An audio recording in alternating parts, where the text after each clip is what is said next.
Boa noite a todos, a graça e a paz do Senhor Jesus.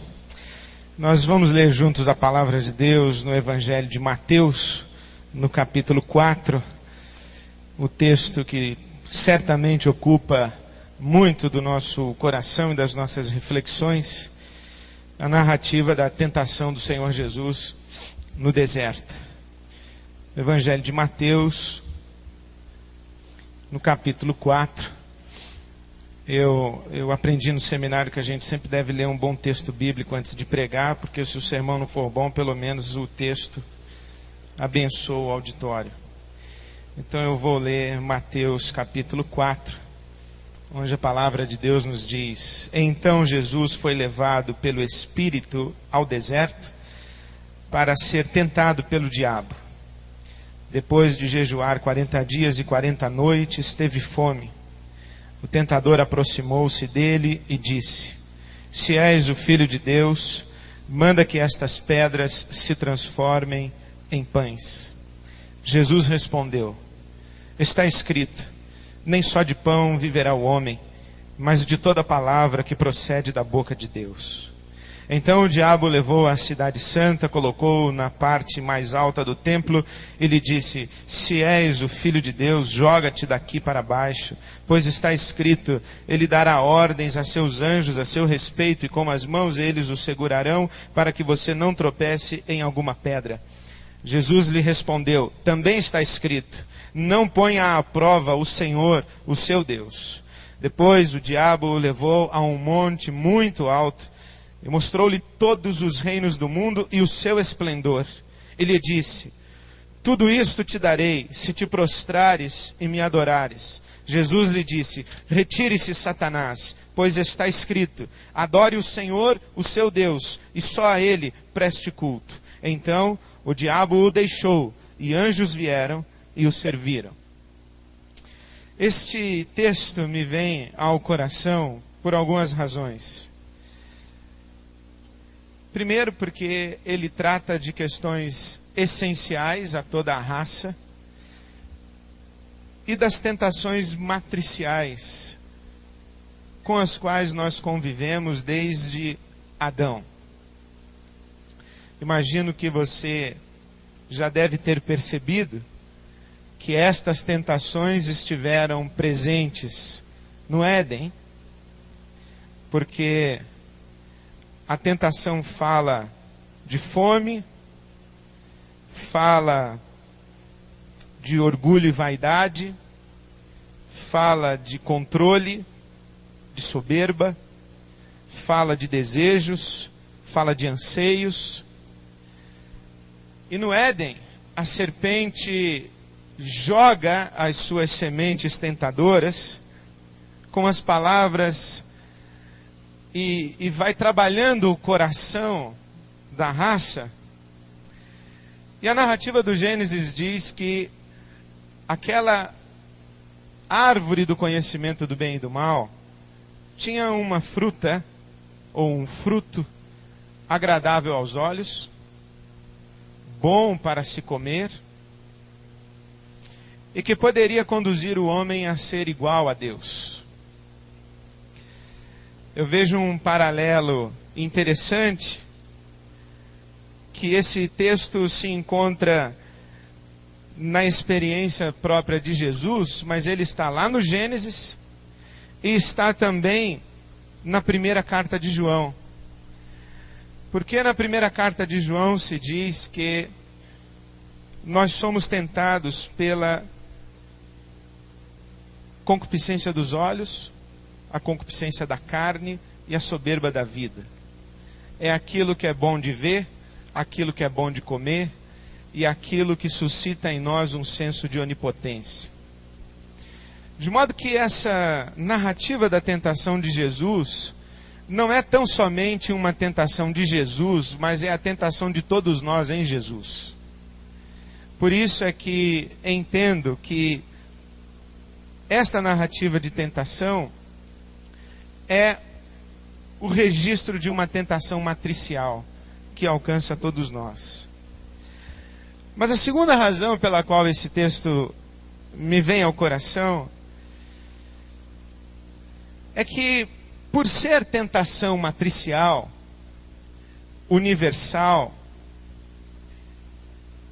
e pelo fato de que todos nós lidamos com estas tentações, inclusive os nossos rebanhos, sobre quem o Espírito nos constituiu bispos, são também estas tentações e estas angústias que movem os nossos rebanhos na direção, por exemplo, de nossas comunidades, da religião e, em alguns casos, na direção de Deus. Eu tenho pensado ultimamente o que é que traz pessoas todo domingo ao auditório da Igreja Batista de Água Branca para a celebração de um culto e para ouvir um pregador. E eu tenho me colocado no lugar do meu ouvinte, por exemplo, e tenho discernido que, no fundo, todas aquelas pessoas estão olhando para mim e fazendo quase que uma única pergunta. Elas querem saber como é que se vive bem. É isso que elas querem saber. Eu tenho entendido que as pessoas olham para nós, líderes espirituais, olham para a igreja, olham para os auditórios evangélicos, e elas estão em busca de respostas para essa pergunta: como é que eu vivo bem? Elas não querem saber das questões da instituição religiosa, elas não querem saber das coisas próprias da espiritualidade cristã, elas não querem saber das dimensões de responsabilidade da igreja cristã. Se você fizer um apelo dizendo, venha participar de uma jornada de intercessão missionária, as pessoas não estão preocupadas em interceder pelos missionários na África. As pessoas não estão preocupadas em compreender o significado da palavra anjo no preâmbulo das 7 cartas do Apocalipse. Elas não querem saber isso. Elas querem saber como é que se vive bem. Esta é a pergunta que estão fazendo. E esta pergunta é tão intensa que as pessoas migram de líderes para líderes, de auditórios para auditórios, de experiências religiosas para experiências religiosas. E já é muito comum que as pessoas se acheguem às nossas comunidades e justifiquem dizendo, eu estou aqui porque aqui eu me sinto bem. Eu estou aqui porque aqui eu me encontrei. Eu estou aqui porque aqui eu fui acolhido. Eu estou aqui porque aqui eu recebo uma palavra de ânimo. Nós já não estamos lidando com as categorias doutrinárias, com os compromissos de sujeição ao Senhor Jesus e a radicalidade do discipulado. Os nossos rebanhos, os nossos auditórios estão em busca de saber como é que se vive bem. E nós somos pressionados por essa pergunta. Nós somos pressionados pelos olhares aflitos dos nossos rebanhos. E mais do que isso, nós somos pressionados pelas diferentes respostas que são oferecidas, inclusive aos nossos rebanhos. Até porque já vai longe o tempo em que a pessoa que morava em São Paulo e frequentava a primeira igreja batista de São Paulo, mudando-se para Curitiba, automaticamente passaria a frequentar a primeira igreja batista de Curitiba. Não é mais assim. As fronteiras que guardam as nossas relações com os nossos rebanhos já não são mais denominacionais, já não são mais doutrinárias, são fronteiras de comunidades. Eu não me senti bem na igreja batista, mas me senti bem na igreja presbiteriana. E o sujeito não quer nem saber se ele é batista ou se ele é presbiteriano, ou se é comunidade, ou se é metodista, ou se é Assembleia de Deus, porque ali ele recebeu o que procurava. Porque ele não está mais procurando uma identidade institucional, não está mais procurando uma identidade doutrinária, não está mais procurando uma fidelidade a uma experiência de tradição. Ele está procurando um ambiente que lhe seja satisfatório na sua peregrinação de espiritualidade. A pergunta é, como é que se vive bem? E eu creio que Mateus capítulo 4 apresenta o modelo e o antimodelo de respostas. Como é que se vive bem?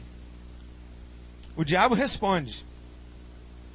O diabo responde com 3 palavras: conforto, sucesso e controle. Quando é que você vai viver bem? Você vai viver bem quando você não tiver necessidades pendentes. Quando as suas necessidades, sejam elas quais forem imediatamente satisfeitas. Quando você sentir fome, imediatamente você estende a mão e come. Quando você sentir sono, você imediatamente se deita e dorme. Quando você sentir raiva, você imediatamente vira a mão e bate. Você não precisa conviver com necessidades, com apetites, com anseios latentes e que não são satisfeitos. Esse gap entre a necessidade e a satisfação da necessidade desapareceu da nossa realidade social e inclusive da nossa realidade religiosa. E o discurso é muito próprio. Você é filho de Deus e está passando fome? Recuse-se. Reivindique que você quer todas as bênçãos de Deus agora. Por quê? Porque você é filho de Deus. E se Deus lhe deu o seu próprio filho, como vai negar a você todas as demais coisas? Rejeite esse momento de privação. Rejeite esse momento de dificuldade em nome de Jesus. Não se acomode na sua limitação. Grite, clame, eu quero e quero agora. Eu lembro de ter ouvido um sermão do pastor Ariovaldo em que ele contou a história de um sujeito que foi aprender a orar com o filho pródigo. E nós somos assim, razoavelmente inocentes. O Ari pensou que era uma oração de confissão, e o texto seria trabalhado na categoria do pai: pequei, não sou digno de ser chamado teu filho. Que nada. A oração é: dá-me o que é meu. E você é um filho de Deus. Aponte para o céu e diga: eu quero o que é meu. E quero agora. Porque eu não quero conviver com necessidades. E eu penso que é uma proposta realmente muito tentadora. E aqui ainda é na dimensão da necessidade. Nós estamos falando de um pai de família que quer um emprego. Nós estamos falando de uma mãe que quer o seu filho longe das drogas. Nós estamos falando de um homem, de uma mulher numa crise conjugal. Dá-me o que é meu. Eu não aceito essa situação de privação. Eu quero voltar ao status onde as circunstâncias me são todas favoráveis. Igual conforto. Segundo,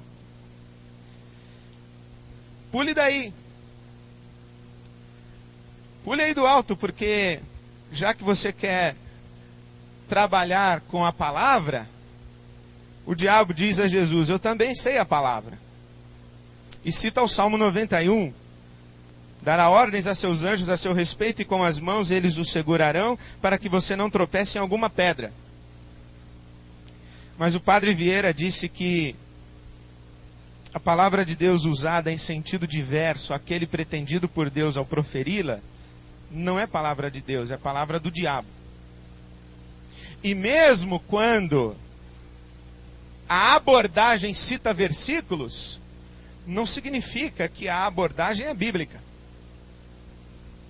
Uma casa se faz com tijolos, mas um amontoado de tijolos não é uma casa.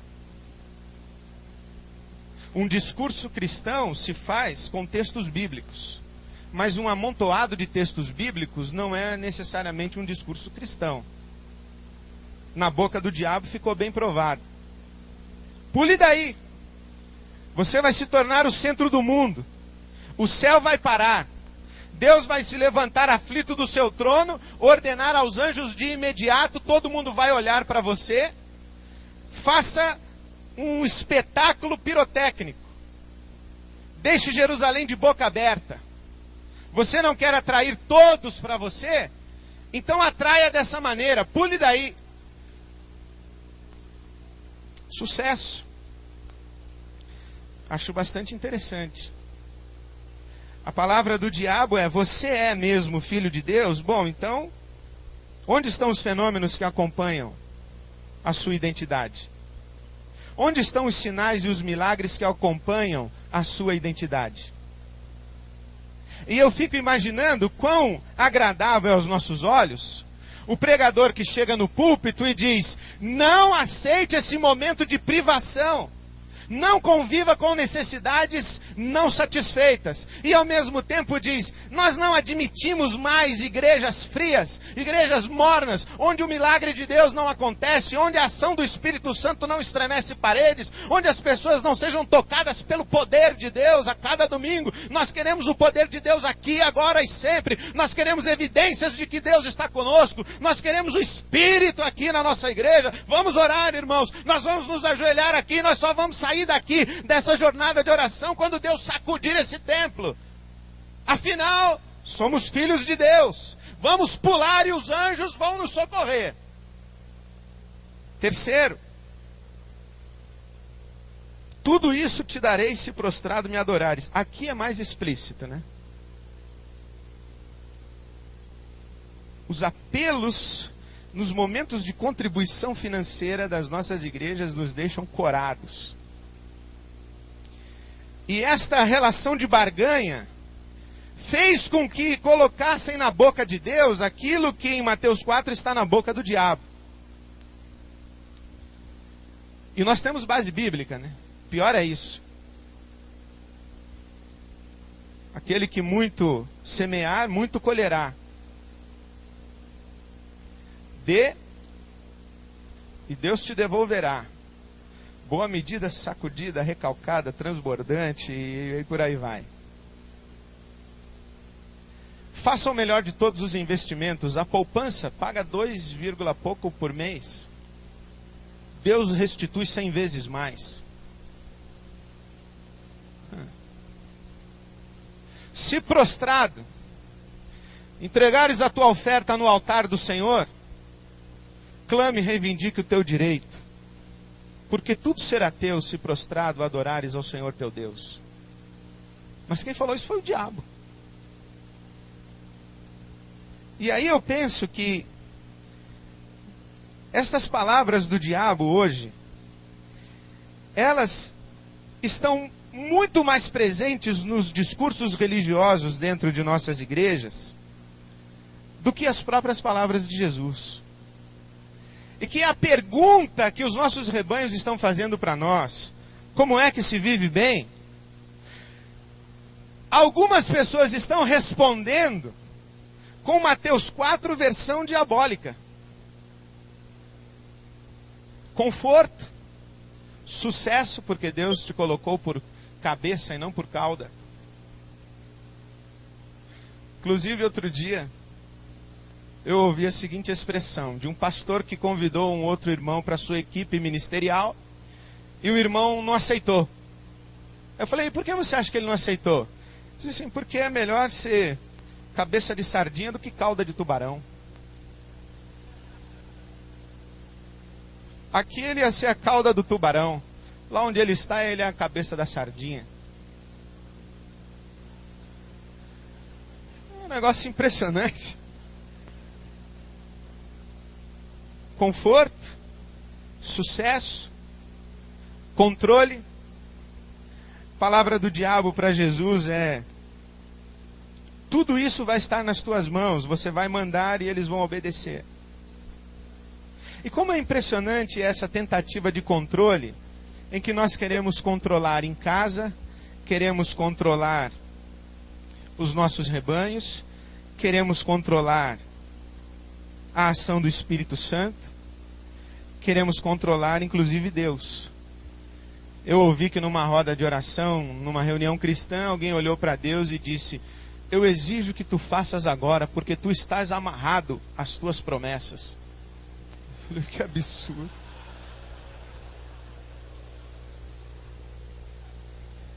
Estes todos os reinos são inclusive o reino de Deus, onde nós vamos invadindo e dando ordens.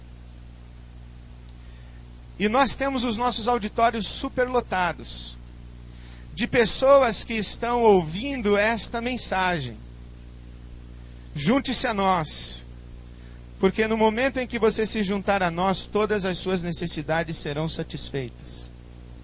Junte-se a nós, Porque no momento em que você se juntar a nós, Deus vai fazer de você um sucesso e vai levantar você para os lugares altos da sociedade, para que você seja honrado. Deus vai honrar a sua fé. Junte-se a nós, porque o Espírito Santo vai estar sobre você e você vai adquirir controle sobre tudo. A autoridade de Jesus vai estar na sua vida e todos os reinos serão dominados por ti. Junte-se a nós e tudo isso será teu, se prostrado adorares a Deus. Conforto, sucesso e controle. Eu me pus a pensar como é que isso nos afeta como pastores, como líderes. E inventei aqui 3 grandes tentações para nós. Inventei e não ficou bom. Assim, eu deduzi uma aplicação prática. 3 grandes tentações com as quais nós convivemos no nosso ministério, no cotidiano do nosso ministério. A tentação de jogar a toalha, subir uma escada e pegar um atalho.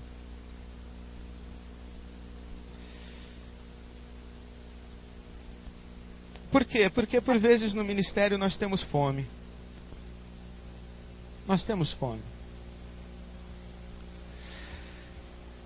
Por vezes no ministério nós passamos privações.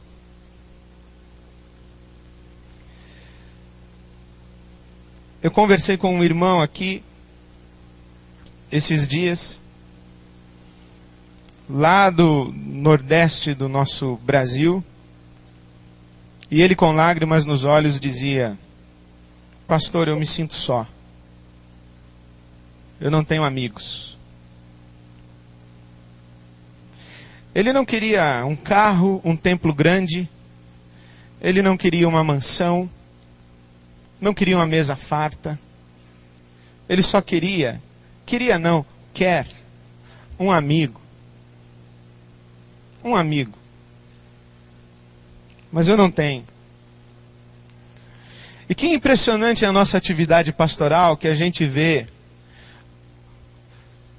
os marmanjos chorando. E se constrange. Como um pastor meu amigo que disse que o sonho do seu filho era fazer um curso de pilotagem. E que naquela noite ele teria que avisar ao filho que não seria possível. E que ele teria que arrumar um outro sonho para a sua vida. Porque mal ele tem dinheiro para sustentar a sua família, que dirá para pagar um curso de pilotagem para o filho. Mães que ouvem uma palavra singela de uma criança pedindo um saquinho de bala, um carrinho de montar, e tem que dizer: quando a mamãe tiver dinheiro, a mamãe compra. Quando o papai tiver dinheiro, o papai compra. E aí não tem. E aí a gente começa a desenvolver esse raciocínio de que nós não estamos pedindo nada demais. Nós só estamos pedindo um pouquinho de dignidade. Só estamos pedindo a possibilidade de não ficar a vida inteira usando as roupas que ganhamos de presente, usadas pelas pessoas da nossa igreja que nos querem bem. É só um pouquinho de dignidade. Eu não sei quem eu estava lendo outro dia, o cidadão disse o seguinte: que qualquer pessoa que consegue pastorear uma igreja com êxito, poderia ter êxito em qualquer outra atividade profissional, ganhando mais e com menos pepino. Qualquer pessoa que sobrevive à rotina de uma igreja local, às pressões emocionais do ministério, poderia estar fazendo outras coisas, com mais reconhecimento, com mais relevância social, com melhor remuneração. E lá no fundo da noite, quando a gente volta de uma festa de 15 anos, que nem essa que o pastor Ricardo comentou ontem à noite, e a gente coloca a cabeça no travesseiro e diz assim: o ano que vem, a minha filha faz 15 anos. Será que ela vai cometer o disparate de querer uma porcaria de uma festa dessa? Aí A minha filha faz 15 anos o ano que vem. Eu já estou uns 3 anos conversando com ela, minha filha.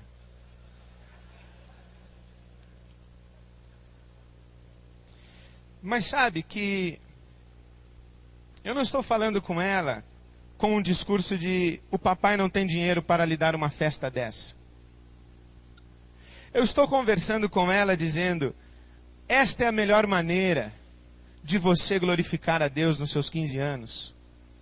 Esta é a melhor maneira de você testemunhar os valores da sua vida aos seus amigos e amigas de escola nos seus 15 anos. Eu tenho tentado conversar isso com ela. Mas eu não sei o quanto das minhas palavras penetram no coração e na cabeça dela. Porque as pressões, as angústias, aí eu falo com ela e vou para o quarto e converso com a minha esposa e ela diz assim, aí, como é que foi a conversa com ela? Eu falei, eu não sei, agora ela está lá no quarto dela processando. E aí, quando a gente acaba de falar numa festa de 15 anos, o que o Ricardo disse ontem à noite, a gente senta e o diabo fala assim, pô, mas que papel você está se prestando, rapaz? Você não tem coisa mais importante para fazer, mais relevante para fazer? E aí a gente começa a conviver com essas tentações de desista. Levante-se, transforme pedras em pães, você é capaz. Você tem valor. Abandone essa vida de dependência dessa gente. Construa a sua dignidade e da sua família. E construa rápido, porque hoje esse pessoal te ama, amanhã vai te dar uma facada nas costas. Deixa a tua filha engravidar adolescente para você ver para onde você vai parar. Hoje você é abnegado pela sua igreja. Amanhã, quando você estiver velho, vai vir uma outra figura com uma banda melhor e você está fora. Então faz o teu futuro agora. E aí a gente fica ouvindo isso e dá vontade mesmo de jogar a toalha e transformar as pedras em pães e cuidar da vida da gente. Isso é uma grande tentação. Segunda, subir uma escada. Pula daí. Seja um sucesso. Faça uma carreira. Conquiste. Realize. Empreenda. Faça coisas grandes. Materialize a sua capacidade, o seu potencial. E eu convivo muito com essas realidades e eu penso nos irmãos que têm um ministério itinerante. Que pregam em todos os cantos desse Brasil, mas nunca estão lá para ver o fruto de seu trabalho. Pregam e não sabem o que acontece depois. Ministram e não sabem o que acontece depois. Nunca vem o fruto. Quando a gente é pastor de igreja local, a gente vai convivendo com essas tentações de materializar potencial, de construir uma carreira exitosa e que possa testemunhar de nossa capacidade, que possa ser uma evidência do nosso sucesso. Aí a gente implanta uma visão. Aí a gente faz a receita da igreja crescer. Aí a gente dá uma reformada na casa pastoral. Aí depois eu vou lá pregar na sua igreja e você fala assim, quando eu cheguei aqui, a igreja não tinha nem casa pastoral, hoje já temos até uma Kombi. A secretaria aqui era numa salinha lá no fundo, olha, hoje temos máquina de xerox, temos aqui um computador de última geração. O fruto do trabalho vai sendo materializado. Vai sendo evidenciado o sucesso. E nós convivemos com essa tentação, sim.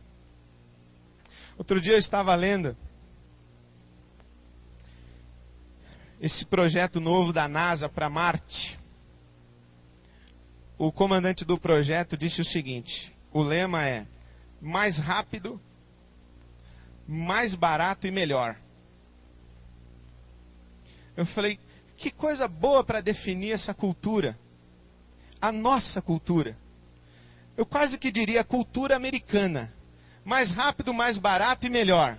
Mas não é americana, é a nossa cultura. Como é que a gente constrói uma igreja de maneira mais rápida, mais barato e melhor? Você quer fazer discipulado? Esse material aqui, olha, é só de 6 meses. Esse aqui já tem 3 anos de currículo. Esse aqui de 5 anos. Falei, não, vamos nesse aqui que é de 6 meses.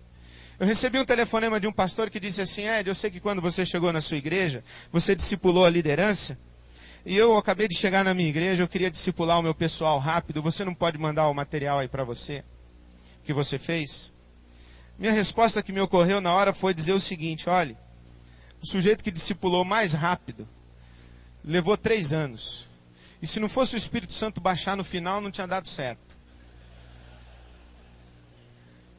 Não existe esse sucesso relâmpago, mais rápido, mais barato e melhor, que materializa o nosso potencial e que todo mundo olha para nós e diz, oh, não existe. Mas essa é uma grande tentação. Terceiro, pegaram um atalho. Tudo isso será teu se prostrado me adorares. Eu penso que Jesus diria, ou deveria ter dito, não, tudo isso será meu, não. Primeiro, é. E segundo, vai ser mesmo daqui a pouco. Mas depois que eu passar pela cruz, quem é você para me oferecer o que é meu? Mas Jesus não se prestou a bater boca com o diabo como eu faria. E simplesmente respondeu, sai. Vai, chega de bobagem. Porque está escrito que somente a Deus adorarás e somente a Ele dará culto. Essa tentação de chegar lá pelo caminho mais curto, né? Sem passar pela cruz, sem passar pelo choro, sem passar pela lágrima. Em quanto tempo a gente começa a colher frutos de ministérios? Quem sabe depois de uns 35 anos? Quem sabe depois de muito choro, muita lágrima, muito conflito de alma, muito embate com liderança, muita traição, muita frustração, muita culpa, muito arrependimento, muitas tentativas que você vai, tem que voltar, tenta de novo, aí você afunda emocionalmente, você se culpa na sua estratégia, aí você descobre mais um congresso, e você vai nessa angústia. E sabe que eu conheci o Bruce Wilkinson pessoalmente quando ele veio em 89 pregar aqui na CEPAL. E ele, um mestre do ensino e da palavra, eu conversei com ele. E enchi o Bruce de perguntas a respeito do púlpito, de fazer sermão, de pregar. E ele respondendo. Ao final da nossa conversa eu falei assim, ele acho que quis encerrar, falou, você quer saber mais alguma coisa? Eu falei, só mais uma pergunta? Ele falou, tudo bem. Eu disse assim, qual o seu conselho para um jovem pregador? Aí ele olhou bem nos meus olhos e disse o seguinte, meu filho, não existe um truque. Você passou a tarde toda me perguntando qual é o truque do púlpito. Não tem truque. O truque é Colossenses 1, 28. Agonize, agonize, agonize. O truque é Gálatas 4,19. Dores de parto. Esse é o truque. O truque é você cair encolhido no chão do seu quarto, clamando pela misericórdia de Deus e dizendo assim, Senhor, qual é a tua palavra para domingo? E de novo, e de novo, e de novo, e de novo. Não tem truque. Não tem receita de bolo. A receita é da Escritura. Agonize. Não tem atalho. Mas a gente convive com a grande tentação de pegar um atalho. Como é que Jesus responde? Se o diabo nos deu 3 palavras, conforto, sucesso e controle, se ele fica nos estimulando a jogar a toalha e desistir, porque estamos pressionados pelas privações, se ele fica nos tentando a subir uma escada e fazer uma carreira e materializar o nosso sucesso, se ele fica nos tentando a encontrarmos caminhos mais curtos para chegarmos nas nossas visões, como é que Jesus responde? Eu penso que ele responde com 3 palavras também: promessas, caráter e propósitos. Nem só de pão o homem viverá, mas de toda a palavra que procede da boca de Deus. O Senhor Jesus evoca Deuteronômio capítulo 8, no momento em que o povo está no deserto, com as suas privações. E Jesus cita que nem só de pão o homem viverá, mas de toda a palavra. O que quer dizer essa palavra?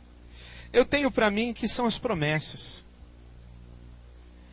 Quando atravessamos os nossos períodos de privação, de necessidade de um amigo, de necessidade de pão, de necessidade de uma segurança para um futuro, nós só temos em alguma coisa que nos agarrar, que é a promessa de Deus para nós.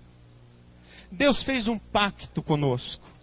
Quando Ele nos tirou do Egito, das trevas e nos trouxe para a luz, Ele prometeu que cuidaria de nós em cada passo do caminho. Não deixaria a nossa sandália gastar, a nossa roupa queimar, e estaria conosco.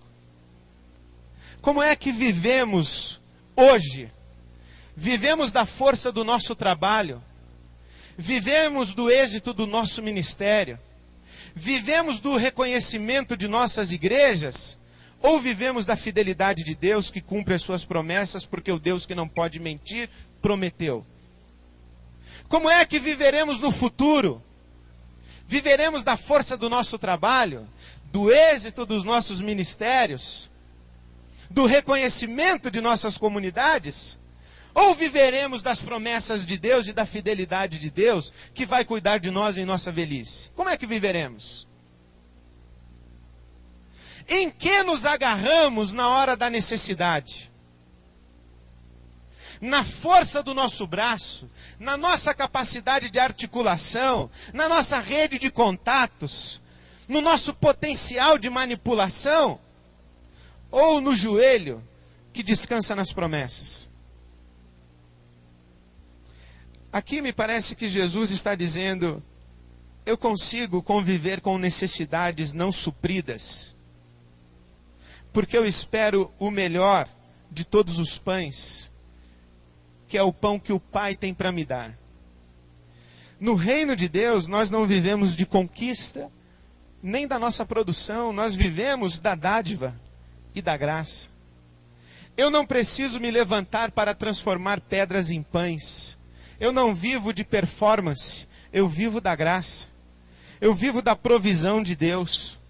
Eu vivo do que Deus me dá e sempre vai ser assim.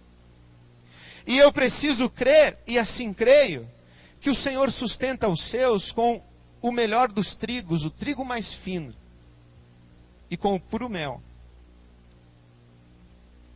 Eu fico a considerar que Jesus se apega na palavra proferida de Deus para ele, e consegue compreender que com necessidades não satisfeitas, ele consegue viver. O que ele não consegue viver é sem a intimidade com o Pai. O que ele não consegue viver é sem o pão do céu. O pão de trigo ele consegue viver sem ele, mas sem o pão do céu ele não consegue viver. Da mesma forma, me parece nós que no nosso dia a dia precisamos ir ao quarto, apresentar as necessidades e descansarmos nas promessas. Segundo, o Senhor Jesus nos dá a palavra caráter. Não colocarás o teu Deus à prova. Não tentarás o Senhor teu Deus. Não exigirás de Deus evidências. Não exigirás de Deus sinais de aprovação da tua identidade e do teu ministério. Basta a palavra pronunciada de Deus: tu és o meu filho amado. Basta essa. Nós não andamos por evidência de poder, nós andamos por fé, não andamos por vista. E sabe que eu tenho imaginado que é preciso mais fé para conviver com o silêncio de Deus do que para conviver com as manifestações do poder de Deus. É preciso conhecer a Deus muito mais para atravessar com Ele um deserto e um vale de sombra da morte do que um avivamento. É preciso ter muito mais intimidade com Deus para conviver no dia das pequenas coisas de uma comunidade nascente do que numa comunidade gigante com todos os recursos.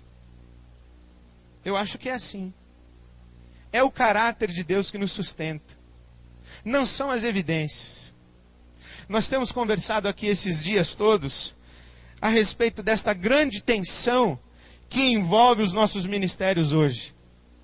A tensão entre o modelo institucional, gerencial, metodológico e o modelo relacional, pastoral e devocional. Esse pêndulo que vai e que vem. Mas eu aprendi recentemente que há 3 dimensões de compreensão e de discernimento da realidade. A primeira é do problema. A categoria do problema é onde todas as coisas são passíveis de classificação, passíveis de conceituação, onde nós entendemos as coisas, onde nós manipulamos as coisas, onde nós consertamos as coisas. Elas têm lógica, elas têm começo, meio e fim. Nós sabemos onde e em que parte do processo falhou. Ah, você tentou implantar assim na sua igreja e não conseguiu, não deu certo. Me diz aí como você fez, que eu vou te dizer em que passo da estratégia você fez errado. Essa é a dimensão do problema. Outro dia eu estava numa igreja, um pastor disse que queria que eu olhasse a linha de montagem dele. Aí eu falei, linha de montagem do quê? Do crente ideal.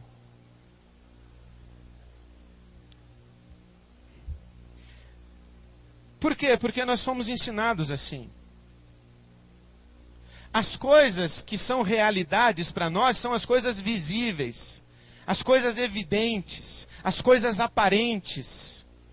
Nós não sabemos andar no escuro, não sabemos andar por fé, nós sabemos andar por vista, porque nós somos treinados a andar por vista. As pessoas se sentam diante de nós, compartilham o seu coração, e nós já sabemos qual é o versículo que a gente vai sacar para colocar depois.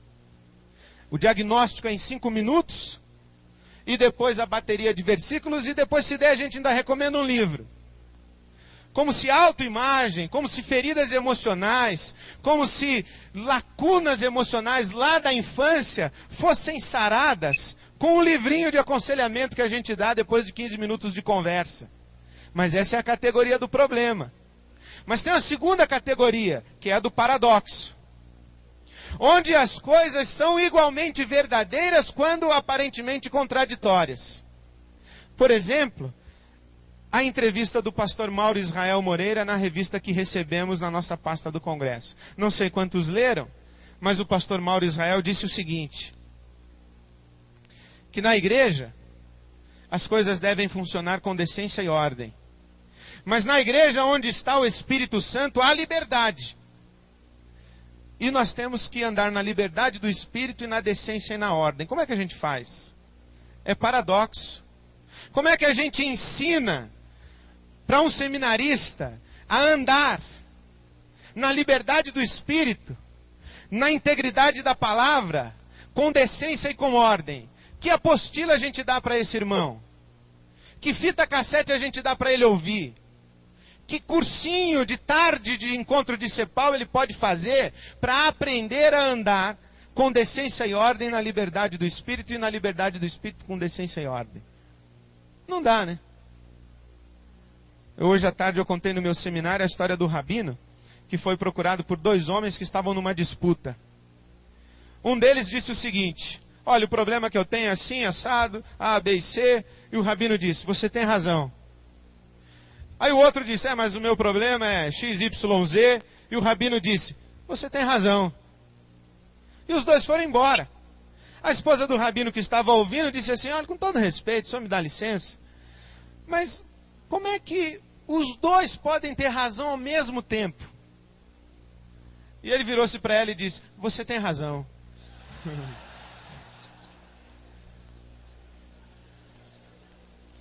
Isso é paradoxo. Você tem razão. E sabe o conflito que a gente vive aqui?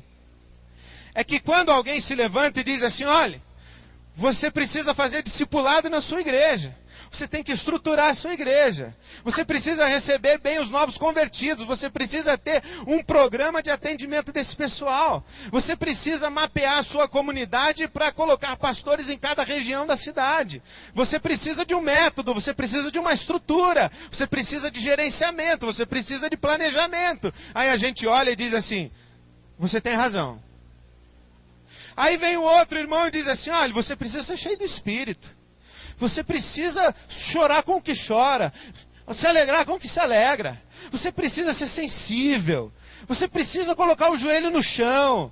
Você precisa ser dependente de Deus. Aí você olha e fala: você tem razão, cara.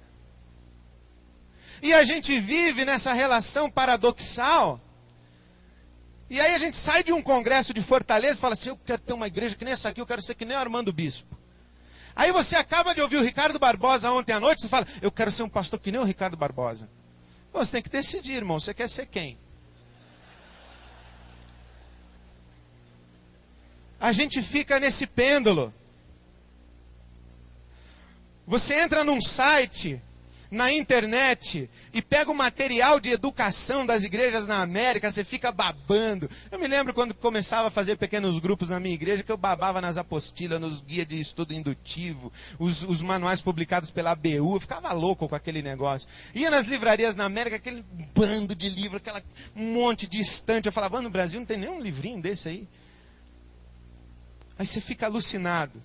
Aí depois você aprende: não, coloca teu joelho no chão que Deus vai te dar a palavra. Eu falei: é verdade, eu não preciso desses livros todos aí, desses americanos não, para traduzir aqui, tudo descontextualizado. Mas quando acaba aqui, você dá uma passadinha ali para ver, na Mundo Cristão, na Textos. Fala: escuta, o Eugene Peterson publicou alguma coisa nova aí. E a gente vive nessa tensão, nesse conflito. E no ministério a gente tem que conviver com essa categoria paradoxal. Mas tem o terceiro nível, que é o nível da perplexidade. É o nível do mistério, é o nível das coisas que a gente não entende. Das coisas que a gente sabe, mas não sabe como ficou sabendo. Que a gente tem certeza, mas não sabe como que argumenta para justificar a certeza que tem. Que a gente chora e alguém pergunta: por que você está chorando? Você fala: pô, não tem como te explicar. É quando você lê a Escritura Sagrada e aquilo salta aos seus olhos e o camarada fala: pastor, mas como é que você entendeu isso aí? Como é que você chegou nisso aí na palavra? Você fala: ó, foi assim, eu estava lendo, eu li, aí aconteceu. Aconteceu. Isso faz lembrar a história da Madre Teresa de Calcutá, que quando entrava para a oração, alguém perguntou a ela: o que é que a senhora fala com Deus quando ora? Ela disse: eu não falo nada, eu só escuto. Então o que é que Deus fala com a senhora quando a senhora está orando? Ele não fala nada, ele só escuta.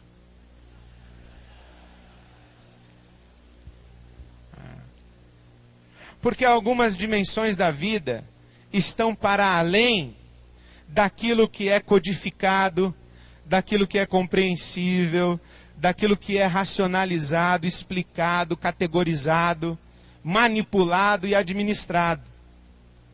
E as realidades das nossas comunidades e do ministério pastoral estão muito mais na categoria do paradoxo e da perplexidade do que do problema.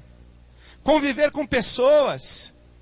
Nós estamos lidando muito mais com o oculto, com o misterioso e com o conflitante do que com o exato, com o matemático, com o lógico. Porque nós somos para falar a respeito de Deus. Nós somos para falar a respeito de gente. Nós somos para falar a respeito da palavra. Nós somos para falar a respeito de oração. Nós somos homens e mulheres para orar. Nós somos homens e mulheres para louvar a Deus e entrar em adoração.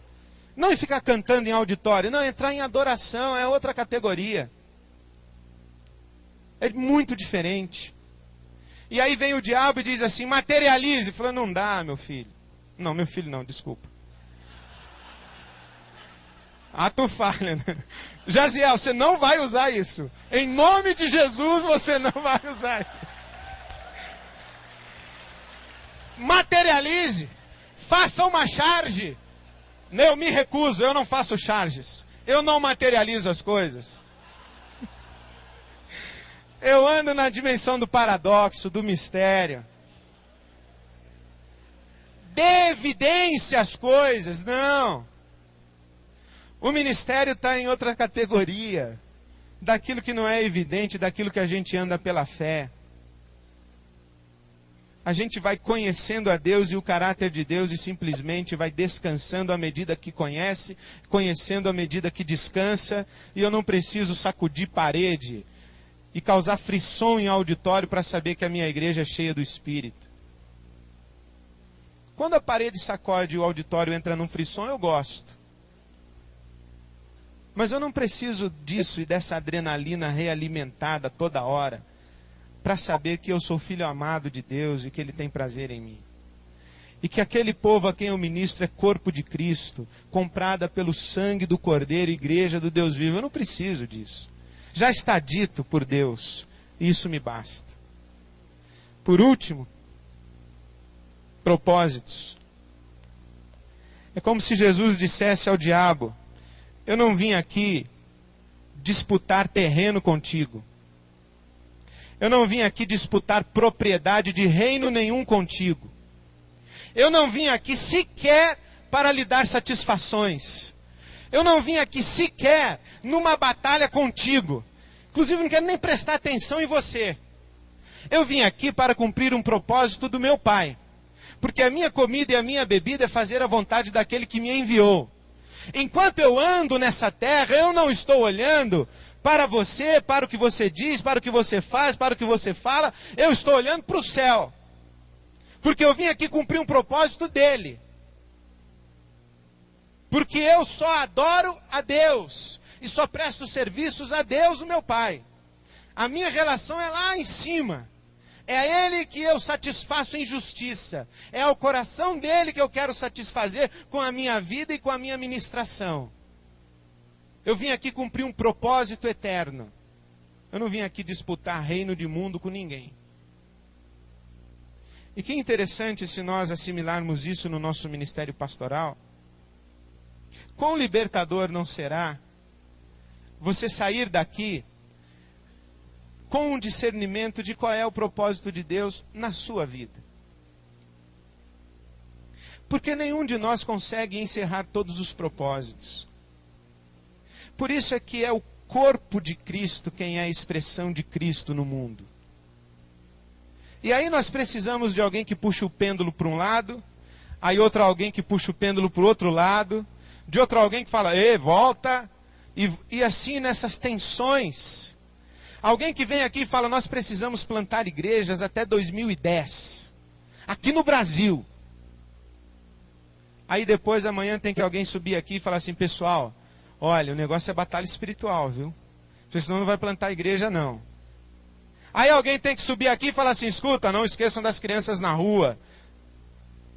Aí alguém sobe aqui de novo e fala assim, não esqueçam da cidadania cristã, do exercício da construção de uma nação cada vez mais democrática em todos os seus níveis. Vamos fazer fóruns de cidadania nas nossas comunidades, nas nossas igrejas. Vamos discutir esse momento eleitoral. Aí sobe o outro e fala, pessoal, o negócio é discipulado. Você fica louco. Em qual congresso você vai? Você vai pregar domingo na sua igreja o quê? Você vai chegar lá e vai começar a expor Gálatas. Vai ler o livrinho do Rick Watts? Gálatas neles. Bom, mas qual é o propósito da sua vida? Qual é a sua vocação? Quero cometer um sacrilégio, ou mais um, e citar o Aristóteles para definir vocação. Já que a gente tem algumas maneiras aí para descobrir vocação, o Aristóteles também tem uma proposta. Ele diz que a sua vocação está no cruzamento entre as suas capacidades e as necessidades que estão em volta de você. aí está a sua vocação. Olha ao seu redor e vê o que é necessário que seja feito. Aí depois você pergunta para você mesmo, o que eu posso fazer disso daqui que está precisando ser feito? Aí está a minha vocação. Como é que Deus se expressa na sua vida? Quais são os propósitos de Deus para o seu ministério específico, para a sua vida? Dentro do seu jeito de ser. Dentro da sua maneira de andar com Deus, com o seu background, na sua comunidade, na sua cidade, com o que você já conhece de Bíblia, com o que você já estudou, com a sua experiência com o Espírito de Deus, enfim. O que é próprio seu e que Deus vai cobrar exatamente da sua mão? Não precisamos ficar disputando territórios, disputando mercados e disputando reinos, porque nós estamos aqui para cumprir propósitos que Deus nos deu. Esse texto, portanto, me serve como baliza para a minha vida cristã, porque a cada dia eu sou tentado pela necessidade de conforto, pela fome de sucesso, pelo desejo de controlar tudo e todos, o diabo e Deus também. Me serve como baliza para o meu ministério na igreja local. Porque a cada dia eu sou tentado sim a jogar a toalha, desistir e cuidar da minha vida. Transformar pedras em pães do que ficar esperando esse Deus silencioso e demorado. A cada dia eu sou tentado a materializar o fruto do meu trabalho, a obra das minhas mãos, e conseguir evidências e evidências e cada vez mais evidências de que Deus está comigo. A cada dia eu sou tentado a caminhar nessa direção de dominar tudo, controlar. Cada dia no ministério, eu sou tentado a brincar de Deus. Aí eu tenho que voltar aqui e lembrar que eu vivo de promessas, eu confio no caráter de Deus, e eu estou aqui para cumprir propósitos de Deus. A minha igreja, eu disse que quando nós nos recolhêssemos no quarto para oração, nós deveríamos traçar um triângulo imaginário, nos ajoelhar ali dentro e levantar aos céus uma oração. No lado do triângulo você escreve promessas. No outro lado você escreve o caráter de Deus. No outro lado você escreve os propósitos de Deus. Ajoelhe-se ali, meu irmão, e vá em frente. Vá de joelhos.